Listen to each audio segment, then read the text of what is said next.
నమస్కారాలు తెలియజేసుకుంటున్నాను. అందరికీ కూడా ఇక్కడికి రావడానికి గల కారణాలు కూడా బహుశా మీ అందరికీ కూడా తెలిసే ఉంటుంది. కొన్ని నియోజకవర్గాలను వీలుని బట్టి సమయాన్ని బట్టి ప్రత్యేకంగా మరీ ముఖ్యంగా కార్యకర్తలను మరీ ముఖ్యంగా నాయకులను అక్కడ ఇంపార్టెంట్ నాయకులు కలవడం కోసం ప్రత్యేకంగా వాళ్ళని కలవడం కోసం అని చెప్పి ఈ కొన్ని నియోజకవర్గాలను సెలెక్ట్ చేసి అదే పనిగా వాళ్ళను కలిసే కార్యక్రమం చేస్తూ ఉన్నాం. అందులో భాగంగా ఈరోజు ఒంగోలు నియోజకవర్గానికి సంబంధించి అదే పనిగా ప్రత్యేకంగా ఇంపార్టెంట్ పీపుల్ అందరినీ కూడా పార్టీని భుజాన మోసుకుని వైఎస్ఆర్ జెండా ఎగరవేసే బాధ్యతను భుజాన తీసుకుని నడిపించే ప్రతి కార్యకర్తను కూడా అదే పనిగా కలిసే కార్యక్రమం చేస్తూ ఉన్నాం. నాకు తెలుసు మామూలుగా ఈ నియోజకవర్గానికి వచ్చేసరికి అందరికీ కూడా ఒక క్వశ్చన్ మార్క్ అనేది ఎప్పుడు ఉంటుంది. కానీ నేను ఒకటైతే చెప్తా ఉన్నా, పార్టీ అన్నది మనమంతా కలిసికట్టుగా ఒక్కటై ఈ పార్టీ నిర్మించుకున్నాం. ఈ పార్టీ ఒక్క జగర్ది ఒక్కటే కాదు, ఈ పార్టీ వైఎస్ఆర్ను ప్రేమించే ప్రతి గుండె ఒక్కటై మనమంతా కూడా ఈ పార్టీని నిర్మించుకున్నాం. ఈ పార్టీ పుట్టిందే గమనిస్తే మన ప్రయాణమంతా కూడా 2 పదాల పునాదుల మీద పుట్టింది: విలువలు, విశ్వసనీయత. ఈ 2 పదాల పునాదుల మీదనే ఈ పార్టీ పుట్టింది, ఈ పార్టీ నడుస్తూ ఉంది. కాబట్టి ఈ పార్టీ ఎప్పటికీ కూడా విలువలకు కట్టుబడి ఉంటుంది. విశ్వసనీయత అన్న పదానికి పెద్దపీట ఎప్పుడు ఈ పార్టీ వేస్తుంది. పోరాటాలు మనకు కొత్తవి కాదు. గుండె ధైర్యం అన్నది వైఎస్ఆర్సీపీకి ఒక ట్రేడ్ మార్క్గానే నడిపించింది.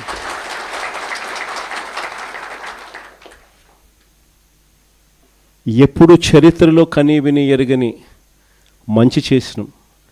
ఇంతవరకు కూడా మనం రానంత వరకు కూడా ఏ పార్టీ మేనిఫెస్టో అన్న పదానికి అర్థం తెలియకుండా పరిపాలన చేస్తుంది. మొట్టమొదటిసారిగా మేనిఫెస్టోకి అర్థం చెప్పి, మేనిఫెస్టో అంటే ఒక చెత్త కాగితం కాదు, అదొక బైబిల్ లాంటిది, ఖురాన్ లాంటిది, భగవద్గీత లాంటిది అని చెప్పి మొట్టమొదటిసారిగా దాన్ని డిఫైన్ చేసి మొట్టమొదటిసారిగా ఏకంగా 99% హామీలు నెరవేర్చి ప్రజలకు ప్రతి ఇంట్లో ఫలాని మంచి మనం చేసినామని చెప్పి ప్రజలు గుర్తుండిపోయేలా పరిపాలన చేసిన పార్టీ ఒక్క వైఎస్ఆర్ కాంగ్రెస్ పార్టీ మాత్రమే.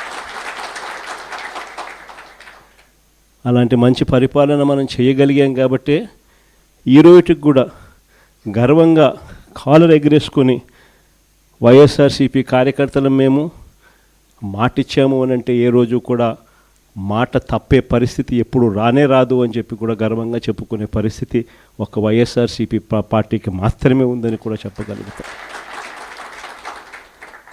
ఆ మాట చెప్పి ప్రజల దగ్గరికి వెళ్ళి చిక్కటి చిరునవ్వుల మధ్య మనం చేసిన మంచి ఉంది కాబట్టి వాళ్ళతో పాటు కలిసి మనం ప్రయాణం చేయగలుగుతా ఉన్నాం. ప్రతి కార్యకర్తకు తోడుగా ఉంటూనే ప్రజలకు అండగా, వారి అవసరాలకు తోడుగా, వారి అవసరాలలో ప్రజల తరపున పోరాటం చేసే బాధ్యతలు కార్యకర్తలు అందరి మీద భుజాలు వేసినప్పుడు అందరూ కలిసికట్టుగా రవి అయితే బాగుంటుంది అని చెప్పి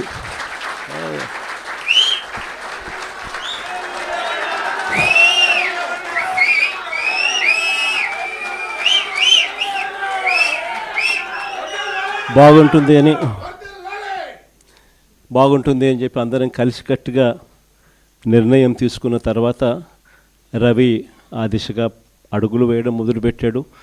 ఆ దిశగా ప్రయాణం చేయడం కూడా మొదలుపెట్టాడు.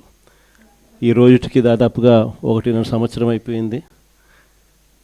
మంచి నాయకుడిగా, కార్యకర్తలకు బాగా దగ్గరగా ఉన్న వ్యక్తిగా, ప్రజల తరపున ఎప్పుడు ఏ అవసరం వచ్చినా కూడా పార్టీ పిలుపు మేరకు ప్రజల తరపున స్పందించే మంచి మనిషిగా మంచి పేరు తెచ్చుకుంటూ అడుగులు రవి వేస్తూ ఉన్నాడు.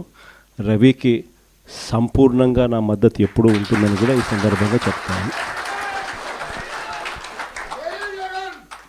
ఇక రాష్ట్రంలో జరుగుతూ ఉన్న పాలన గురించి బహుశా నాకన్నా కూడా మీరే బాగా చక్కగా చెప్పగలుగుతారు. ఎందుకంటే రాష్ట్రంలో ఈరోజు ప్రతి ఇంట్లో కూడా ఒక కంపారిజన్ అనేది మన పాలనకు ఇప్పటి చంద్రబాబు నాయుడు గారి పాలనకు మధ్య తేడా ఏమిటి అన్నది ప్రతి ఇంట్లో కూడా దేవుడి దయ వల్ల ఈరోజు ఒక చర్చనీయాంశం అన్నది జరుగుతూ ఉంది. దానికి కారణం ఏమిటి అనంటే కారణం ఒకటే, పాలనలో చిత్తశుద్ధి అన్నది. ఆ చిత్తశుద్ధితో పరిపాలన చేసిన చరిత్ర మందైతే పాలన అన్నది అవినీతికి మాత్రమే అధికారం కావాలి, ప్రజలకిచ్చిన మాట గాలికి ఎగిరిపోయినా కూడా పర్వాలేదు అనుకునే పాలకుడు మరోవైపు చంద్రబాబు నాయుడులో కనిపిస్తాడు. ఇద్దరి మధ్య తేడానే ఈరోజు ఈ రాష్ట్రంలో ప్రతి ఇంట్లో చర్చనీయాంశంగా జరుగుతూ ఉంది. ఆశ్చర్యం కలిగించే విషయం ఇంకొకటి చెప్పాలన్నా, అప్పట్లో మనం అధికారంలోకి వచ్చినప్పుడు మనకేం చంద్రబాబు నాయుడు గారి దగ్గర నుంచి మనం అధికారం తీసుకున్నప్పుడు మనకేదో ఒక గొప్ప రాష్ట్రం, ఒక గొప్ప ఆర్థిక వ్యవస్థ మనకు వచ్చింది కాదు. చంద్రబాబు నాయుడు గారు అన్ని రకాలుగా చిన్నాభిన్నం చేసి మనకి ఇచ్చిపోయినాడు. ట్రెజరీలో 100 కోట్ల రూపాయలు కూడా డబ్బు లేని పరిస్థితుల్లో ట్రెజరీ మనకిచ్చిపోయిన పరిస్థితులు.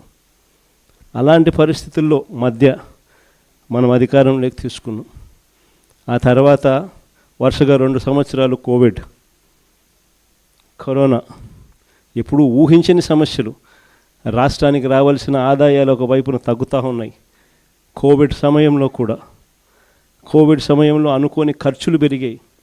వైద్యపరంగా, ట్రీట్మెంట్ల పరంగా రకరకాల మనుషులు ఇబ్బందులు పడుతూ ఉన్న పరిస్థితుల మధ్య వాళ్ళని ఆదుకునే విషయంగా అనుకోని ఖర్చులు విపరీతంగా కూడా మరోవైపున పెరుగుతూ పోతూ ఉన్నాయి. ఇటువంటి ఆర్థిక చిన్నాభిన్నం మధ్య వైఎస్ఆర్సీపీ పరిపాలన మొదలైంది, సాగింది. అయినా కూడా ఏ రోజు కూడా మనము ఈ సమస్యలన్నీ చూపించి ప్రజలకిచ్చిన మాటను ఎగరగొట్టడానికి ఏ రోజు ప్రయత్నం చేయాల. మనకున్న సమస్యలు ఎన్ని ఉన్నా కూడా ప్రజల దగ్గరికి వచ్చేసరికి మాత్రం చిక్కటి చిరునవ్వుతోనే అడుగులు ముందుకు వేశాం. ప్రజలకు ఇచ్చిన ప్రతి మాట కూడా దేశ చరిత్రలో బహుశా ఎప్పుడు జరగలేదేమో. ముందుగానే ఒక క్యాలెండర్ ఇచ్చి ఏ బడ్జెట్ అప్పుడే ఆ క్యాలెండర్ ప్రవేశపెట్టి ఏ నెలలో ఏ స్కీమ్ ఇస్తాము, ఏ నెలలో ఏ బటన్ నొక్కుతాము అని చెప్పి ముందే చెప్పి